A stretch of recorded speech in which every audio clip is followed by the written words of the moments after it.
Okay, so magandang araw. So ngayon ay tatalakayin natin ang trigonometric ratios of special angles. So nasa week 2 na tayo ng 4th quarter grade 9. Okay, so una ay pag pinag-usapan natin ang trigonometric ratios, so we have the sine, cosine, tangent, cosecant, secant, and then cotangent. Ayan. And then special angles, it refers to, we have the 45, 45, 90. So 45, 45, 90 triangle. So etong illustration ko dito, so it shows a 45, 45, 90. So ibig sabihin, ito ay 45 degrees, ito ay 45 degrees din, at ito ay 90 degrees. Okay, what about the length? So ang length niya, for example, let's say this is 4. So ito saka ito ay congruent. So ito ay 4 din.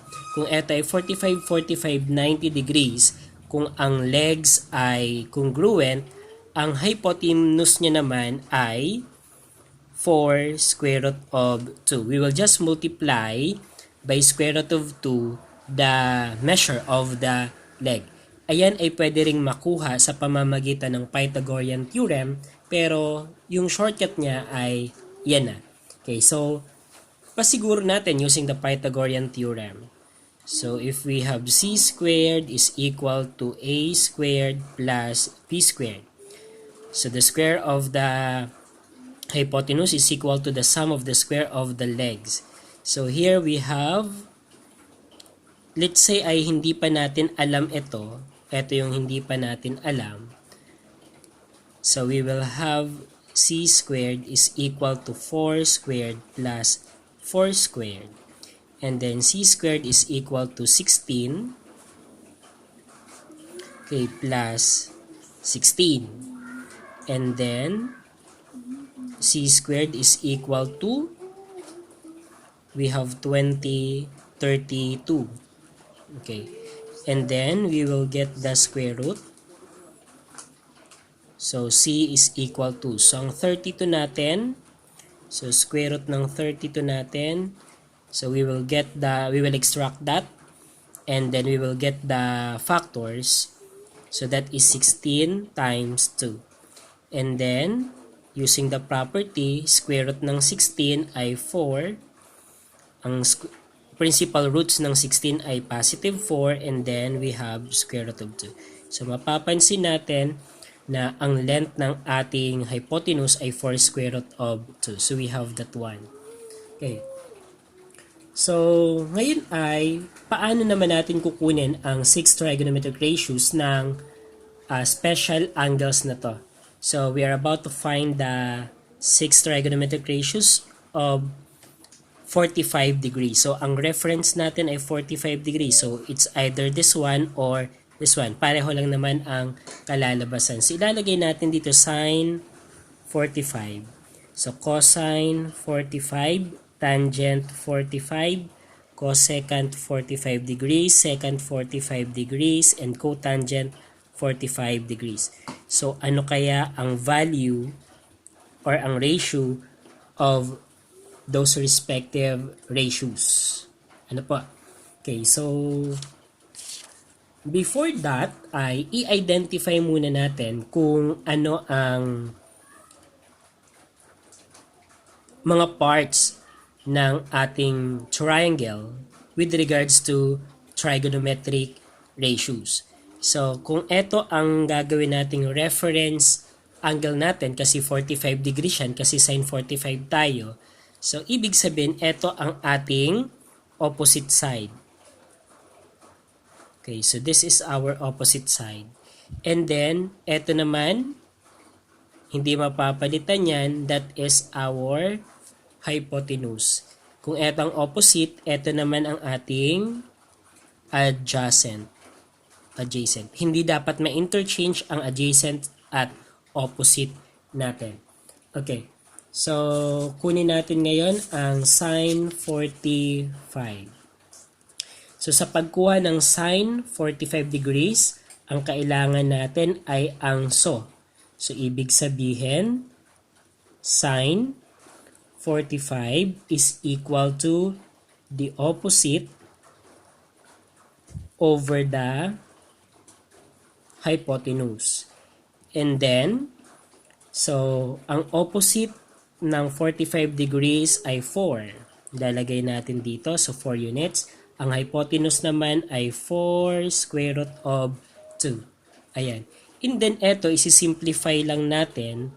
So, 4 divided by 4. So, eto magiging 1 ang numerator kasi na-cancel out to. So, 1 ang natira. So, 4 divided by 4, 1. 4 divided by 4, 1. So, may 1 dito. So, ibig sabihin, 1 square root of 2 or square root of 2 pag sinimplify natin. Kaso, hindi pa simplify kapag may square root of 2 ang denominator. May ginagawa dyan. Gagamit tayo ng rationalization para mawala ang square root of 2 na nasa denominator. Okay, so ang gagawin ay imumultiply natin by square root of 2, square root of 2.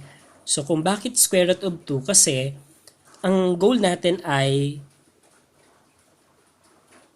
magkaroon tayo ng perfect square na radicand. So, ang perfect square natin ay 4. So, 2 times 2 magiging 4 yan. Yan. So, yan ang pinaka-goal na natin. So, square root of 2 times square root of 2 ay square root of 4. And then, pag sinimplify ang square root of 4, that is equal to plus or minus 2. But the principal root is positive 2. Okay, and then, so ito naman, 1 times square root of 2, we have here square root of 2, then here we have square root of 2. So ito na ang simplified answer niya. So ilalagay na natin dito, we have square root of 2 over 2. Okay, next naman tayo ay cosine.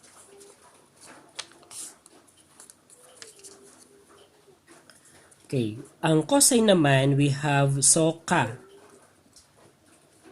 So, ibig sabihin, cosine is equal to adjacent over hypotenuse. Okay, so, ang cosine 45 degrees natin, adjacent ay 4, and then ang hypotenuse ay 4 square root of 2. And then kung titignan natin, halos pareho lang siya ng sign. So ibig sabihin, kapag inoperate natin to ay papunta pa rin doon, so that is square root of 2 over 2 pa rin ang magiging sagot. So ang cosine natin ay square root of 2 over 2 pa din. Okay, next ay si tangent naman. Okay, kay tangent naman, okay, so gagamitin natin si TOA.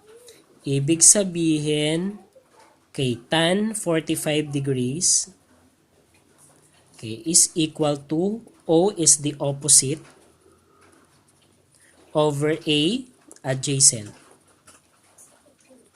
Okay, and then, i-place na natin dito, ang opposite ay 4, ang adjacent ay 4. So, 4 divided by 4, that is equal to 1. Okay? So, ibig sabihin dito ay 1 ang ating tangent. Okay. So, yan, na-reveal na natin ang sine, cosine, and then tangent ng 45 degrees, one of the special angles. Okay, next naman ay yung cosecant, secant, and then cotangent ng 45 degrees. Okay. So, alam natin na ito ay reciprocal lang ng sine. So, ibig sabihin, i-interchange lang natin kung ang sine ay square root of 2 over 2, ang cosine ay reciprocal niya. So, pag in-interchange natin to, magkakaroon tayo ng, so, cosecant 45 degrees is equal to 2 over square root of 2. Ayan. So, in-interchange lang kung ano yung result ng sine. And then, dito, isi-simplify natin kasi kung titignan natin, ang denominator natin ay may square root pa, kaya hindi pa siya simplified. So, ang gagawin, so we will multiply the numerator and denominator by square root of 2, square root of 2, kasi kailangan na magkaroon tayo ng product sa denominator ng ng perfect square radicand. So 2 times 2 ay 4. So square root of 4 tayo. And then square root of 4, principal square root of 4 ay 2. Okay, and then kay numerator naman, so 2 times square root of 2 ay 2 square root of 2.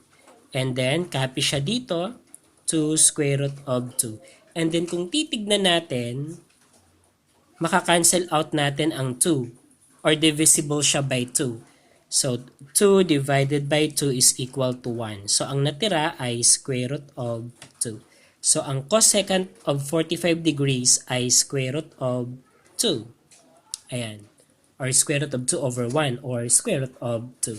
Okay, ang secant, since pareho lang naman sila, ay square root of 2 din.